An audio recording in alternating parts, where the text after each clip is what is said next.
حضرات،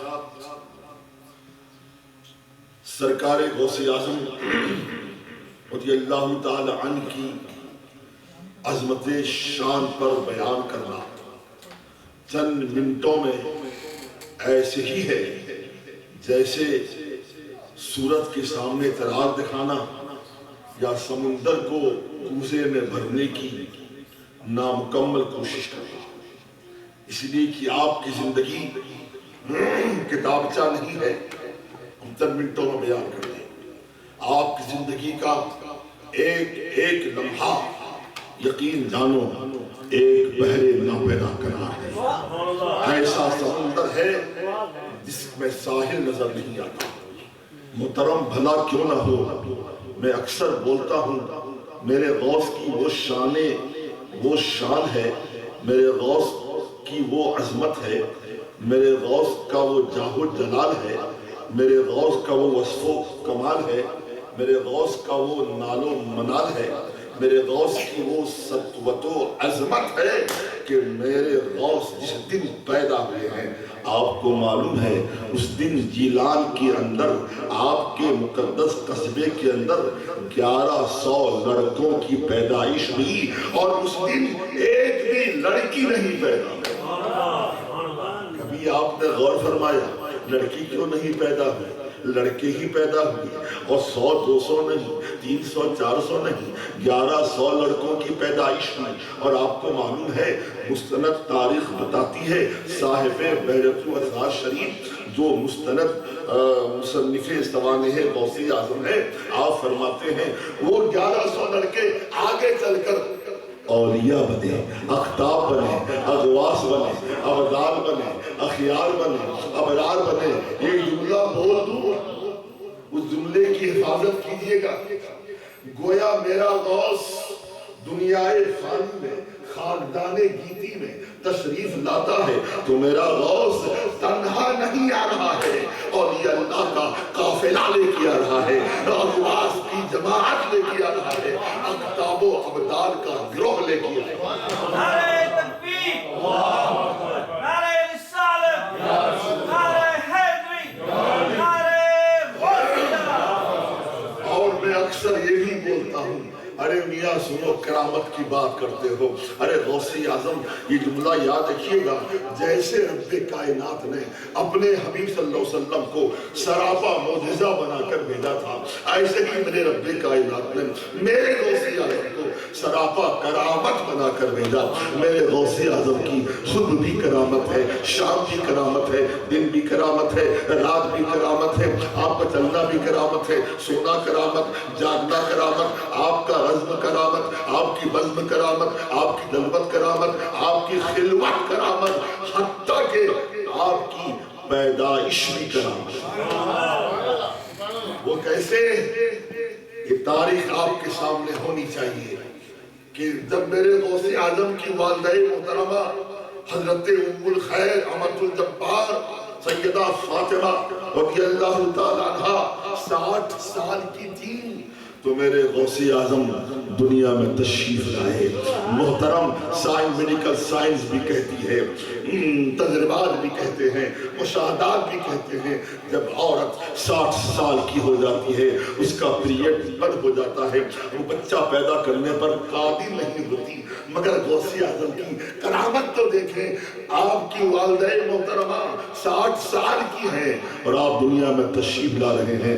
ایک جملہ بول دوں، چشتی صاحب کی اجازت ہو تو اس جملے کی حفاظت کیجئے گا، جملے کو ذہن و دماغ پہ محفوظ کر لیجئے گا، میرے اس جملے کو اپنے قلب کے اندر آپ سمو لیجئے گا۔ کیا سمجھا آپ نے؟ معلوم ہے 60 سال میں عورت بچہ پیدا کرنے سے مایوس ہو جاتی ہے، اس لیے عربی میں اس کو الف سے عائشہ کہتے ہیں، یعنی مایوس ہو گئی ہے۔ مطلب یہ ہے میرے غوث اعظم دنیا میں آ رہے ہیں، یوں اعلان کرتے بھی آ رہے ہیں، دنیا والوں سنو، جہاں پر مایوسیت کا چراغ گل ہو جاتا ہے میں وہاں یقین کا سورج بن کے آتا ہوں، میں یقین کا آفتاب بن کے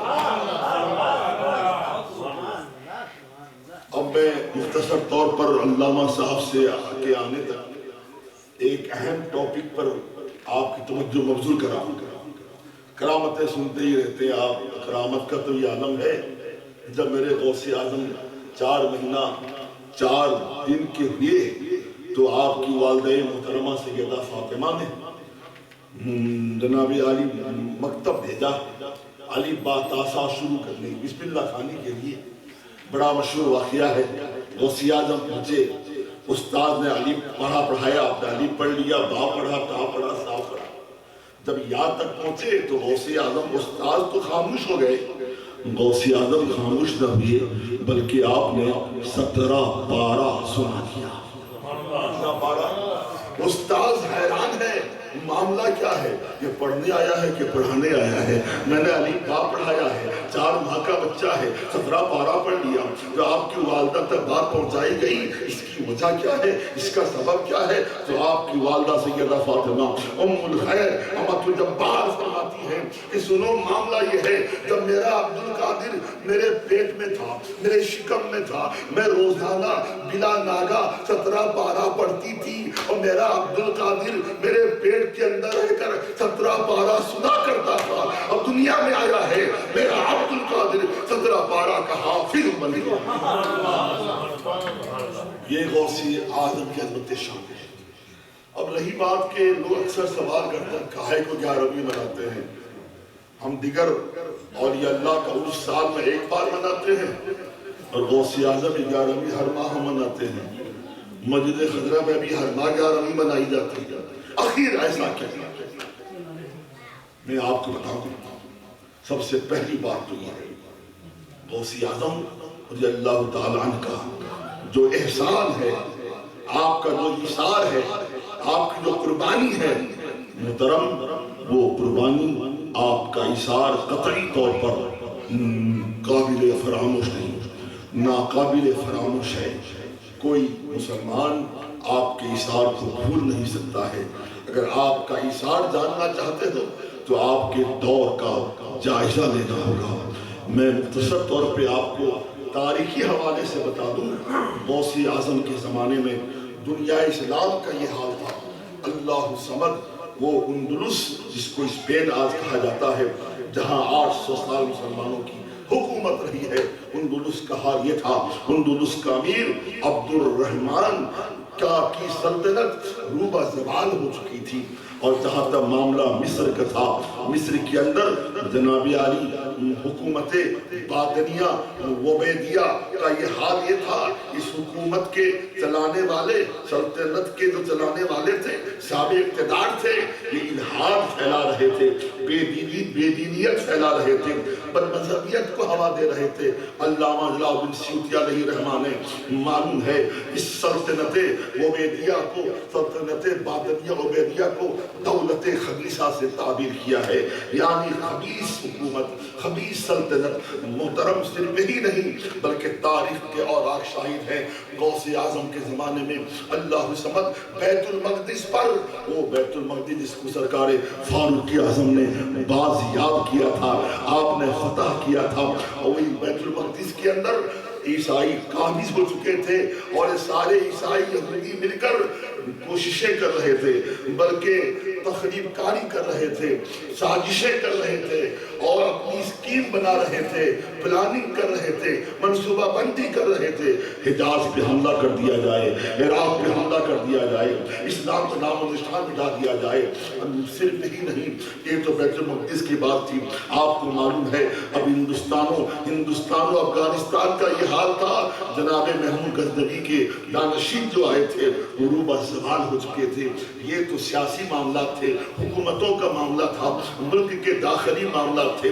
اب جہاں تک عمرہ کا تعلق تھا, اللہ سمجھ اس زمانے کے عمرہ عیاش بن چکے تھے. اس زمانے کے عمرہ عیش و طرب میں غرق رہا کرتے تھے. تاریخ بتاتی ہے اس زمانے کے عمرہ کے گھروں کے اندر میں 100 نہیں, 200 نہیں, 800 تک رقاصائیں ہوتی تھی, ناچنے والیاں ہوتی تھیں، رنڈیاں ہوتی تھیں۔ اللہ صبر، صرف ہی نہیں، یہ تو عمرہ کا معاملہ تھا، ان کی عیاشی کا معاملہ تھا۔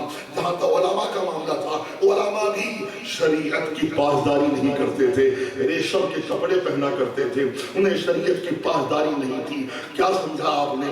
داخلی اعتبار سے آپ دیکھیے ملک کے حالات، ہندوستان سے لے کر افغانستان سے ہوتے ہوئے جناب عالی، مصر سے ہوتے ہوئے اندلس تک، اسپین تک اسلام آہیں بھر رہا تھا، اسلام آہو بکا کر رہا تھا، اور دوسری جانب عیسائی یہودی منظم ہو کر اسلام کی بے کرنی پر تلے ہوئے تھے۔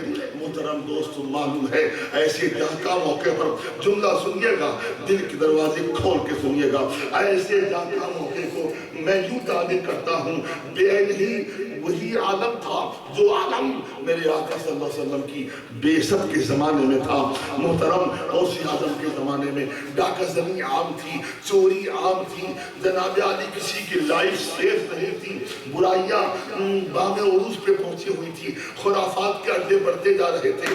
ایسے موقع پر مجدد کی ضرورت نہیں تھی، حالانکہ ہر 100 سال میں ایک مجدد آتا ہے، ایسے ڈاکہ وقت میں مجدد کی ضرورت نہیں تھی، ضرورت تھی ایسی شخصیت کی جو مجدد نہ ہو بلکہ محی الدین ہو، دین کو زندگی دینے والا ہو، دین کو زندہ جاوید کرنے والا ہو۔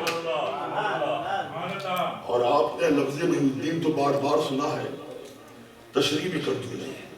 محیدن یہ لفظ احیاء سے بنا ہے، احیاء باب افعال کا صیغہ ہے، مصدر ہے۔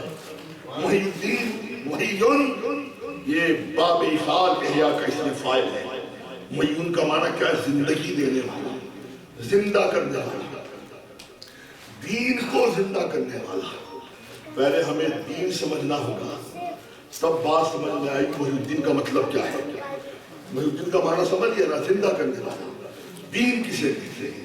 آپ دین کے محی ہیں، دین کے زندہ کرنے والے ہیں، دین کسے کہتے ہیں؟ شاہ عبداللہ قمودی دہلوی نے فرمایا کہ دین اسلام و ایمان کے مجموعے کا نام ہے۔ ذرا محبت سے بولو سبحان اللہ۔